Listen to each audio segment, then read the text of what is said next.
United Nations, was really the mouthpiece of global powers, then I ask you all, who speaks for the children running away from bombs? Who speaks for the women who are trapped in refugee camps with nothing but hope? Who speaks for the nations who are too small to be feared, yet too human to be ignored? Simple answer is that the United Nations has, does, and will. Now I have another question for you all. Does a mouthpiece repeat words? Because the United Nations carries stories, pleas, and pain from every corner of the world. Yes, powerful countries do exist. Yes, politics is messy. But when the smallest of nations walks in the General Assembly, their voice does not disappear, but it echoes.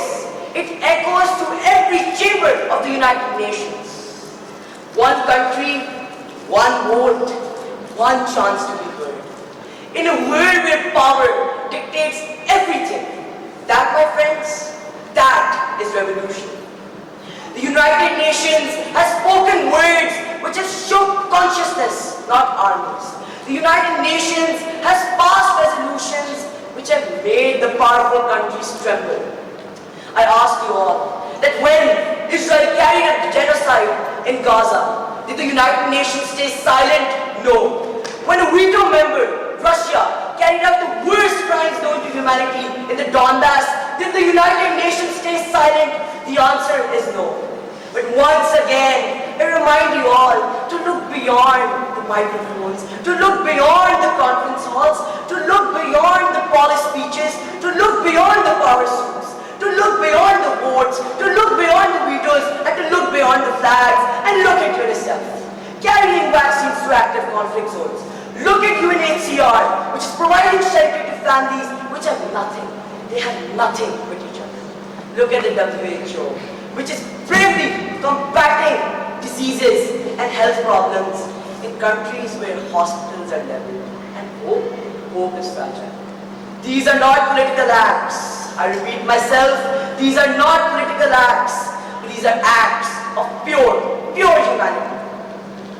I understand the concern that the United Nations is a spokesperson for global powers. Yes, the United Nations Security Council does have its flaws. Yes, structural reforms are needed.